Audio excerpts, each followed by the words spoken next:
All right, everyone, picture this. You're 18 years old, you're about to take your final exams, your future is all lined up, and then bam, life hits you with betrayal, revenge, and criminal underground gangs. Oh, and don't forget, you're about to be executed for treason. Yep, it's one of those stories. Welcome to Shadows of Time, Flora Wangu's ultimate roller coaster of what on earth did I get myself into. So, we meet Flora Wangu. She's 18, she's a student, and she's just trying to figure out life. Like all of us, right?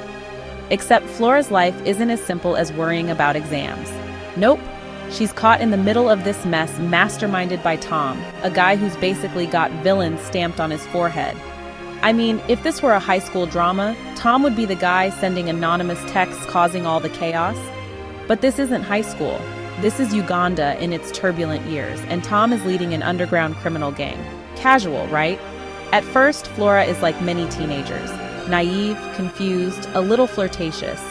She thinks Tom might care for her. Big mistake. Fast forward a bit and her naivete is gone. Flora's gone through a transformation, but unfortunately not the glow-up kind. It's more like, I've been kidnapped by life and I'd like a refund, please. Oh, and did I mention that Tom waltzes into her house and, yeah, he's a monster. Flora's life spirals downward after that. She even tries to commit suicide. Remember her friend Jenifer from university? Yeah, she jumped out of a building, leaving a note saying, "There's nothing left to live for." Pretty heavy stuff. Jenifer's dad is like, "But I gave her everything." Clearly not everything, Dad. But Flora, she just keeps getting dragged into this storm. She ends up pregnant, and she's not even sure who the father is. Seriously, could life be any more brutal? Of course it can. She ends up being Tom's hostage, and now she's trapped in this messed up situation, hoping she hasn't caught some disease from the endless cycle of abuse. All right, so let's take a step back.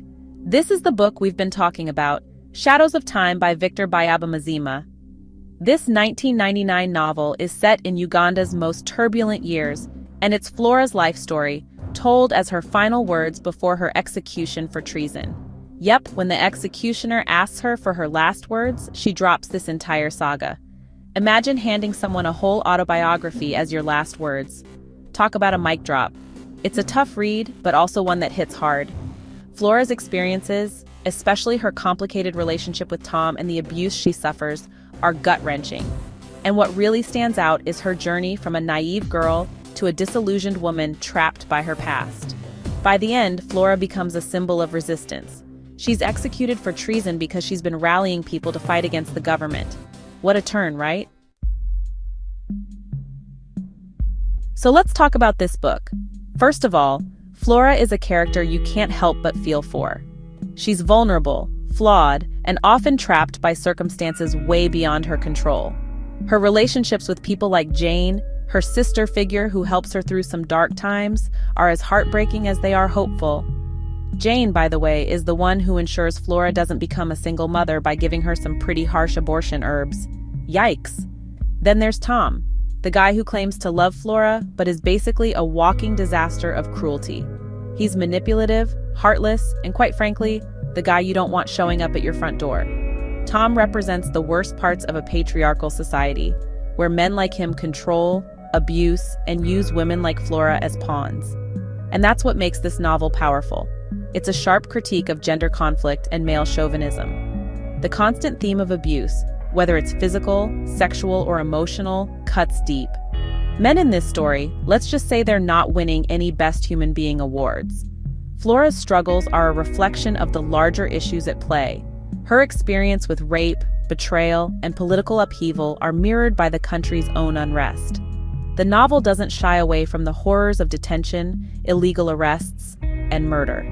There's even a moment where Flora urges her husband Steve to team up and form a new government, hinting at a larger political revolution.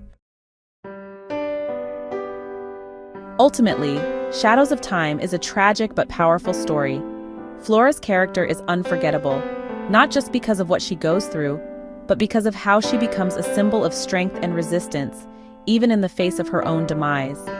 This book mixes fact and fantasy, and while it's packed with heart-wrenching moments, it reminds us that sometimes life's biggest lessons come from our toughest experiences. So if you're in the mood for something that's going to make you think, feel, and probably shout at your book a few times, definitely pick up Shadows of Time. Just maybe keep some tissues nearby. You're going to need them. Thanks for watching. Don't forget to like and subscribe, and drop a comment below if you've read Shadows of Time or have any recommendations for me. See you next time.